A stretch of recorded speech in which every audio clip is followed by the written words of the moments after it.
Hi, I'm Chip Stites, and this is Shonna Kelso. Now, most of the time you've talked to me, but this time Shonna is going to give her whys from a totally different perspective than mine. So I'm actually going to let Shonna do the work this time, and she's going to talk about the whys of moving overseas. Shonna, this is yours. Enjoy. Hello, everyone. I just want to talk about, I think it's not just a woman's perspective, but I would say from a how do you get this done? Like people always ask me, well, how did you get there? And what I realized is that in order to change your life, you have to first, change how you think about your life. And what I began to understand is that thoughts are decisions. Thoughts are they're about tomorrow. Thoughts are the doorways, the pathways, the entrances to the next life. And when you're always stuck worrying about how to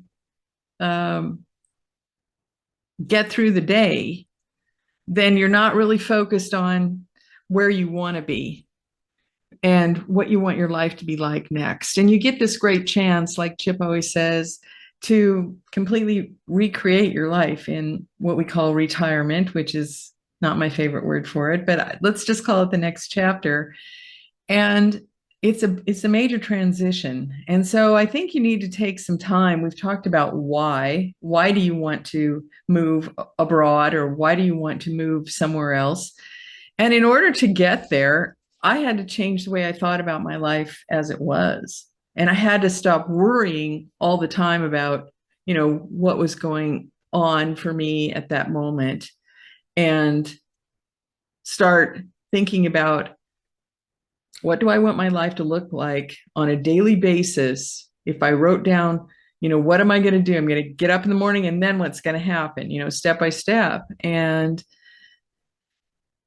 that's the kind of thing that you need to do if you're going to change your life, because thoughts become emotions. They become feelings. You can't keep anything in your long-term memory. The scientists tell us, if you don't have an emotion connected to it. And so thoughts become emotions, emotions become desires, and desires are what you act on. When you have a strong enough desire to change, that's when you're going to take action to do so. And I had a very strong desire to change my lifestyle. And then when I started acting, taking steps toward, how do I get this done, and exploring the different options that I had, that's when things began to move. I began to transition, and things began to move to a new lifestyle. Thoughts are investments in your future. And the greatest thing about them is you get to control them. Your brain will just create another thought, another thought, another thought, another thought, another thought. But you have the ability to just say, no, I'm not going to think that. Sometimes I just push the ejection button on the side of my head, spit out the negative thoughts, and I do that sometimes. I say, no, I'm not going to think that way. I'm not going to put that in my head. I want to feel this way. I want to, have this feeling about my new life. And so that's when I began to imagine what it would be like to do something really important and to do something really exciting in my next life. The other thing that you need to understand is, when you go to create a new life, you're probably going to have to, and it's probably going to require you to let go of some of the old one. And that's good, because there were things in my old life that I didn't want to take to the next one. But if you're really honest and you really are truthful about what you want to create for yourself, everything that's supposed to go with you will go.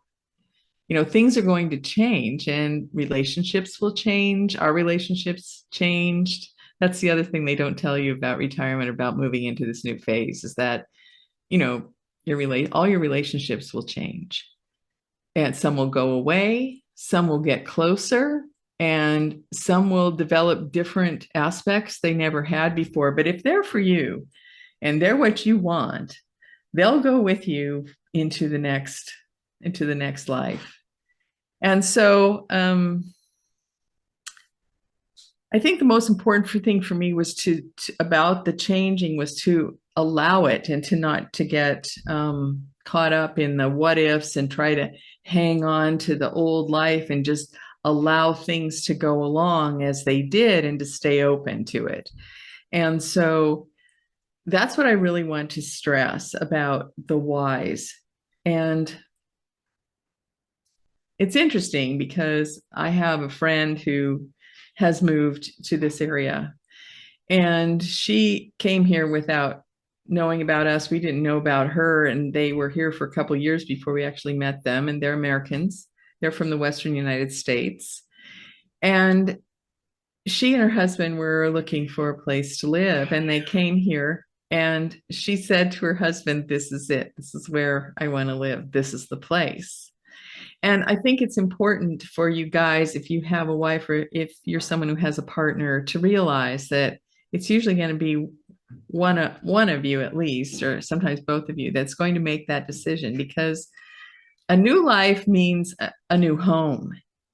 And a new home is more than just a building. And a new home and a new life requires, relationships. It requires, what makes you feel comfortable.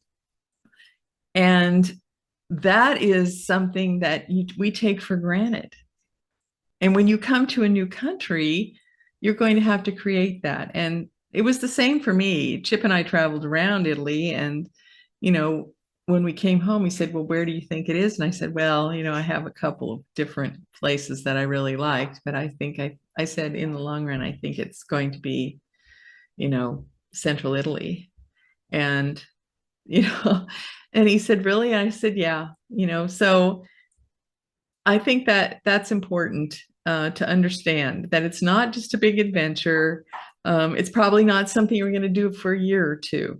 It's living here full time, living in a foreign country full time is not the same as just having a big adventure, taking a couple of years and going and, doing XYZ. And so that's the one thing I wanted to stress, and that I think that it's going to cost you your comfort zone for a while until you create a new one. But none of that matters, because you'll create, you'll figure out what it is you want as time goes on. There's no rush. There's no timeline, at least not at first. And, but I'm just talking about getting yourself mentally and emotionally and spiritually ready to make this kind of a transition. So that's really all I had to say about that. So I'm going to sign off now, and just hope that you will take this under advisement about what it really takes to get here.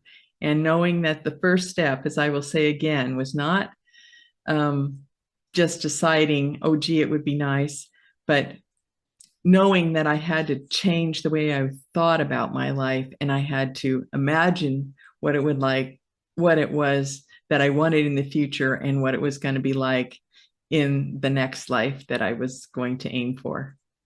Okay, thank you.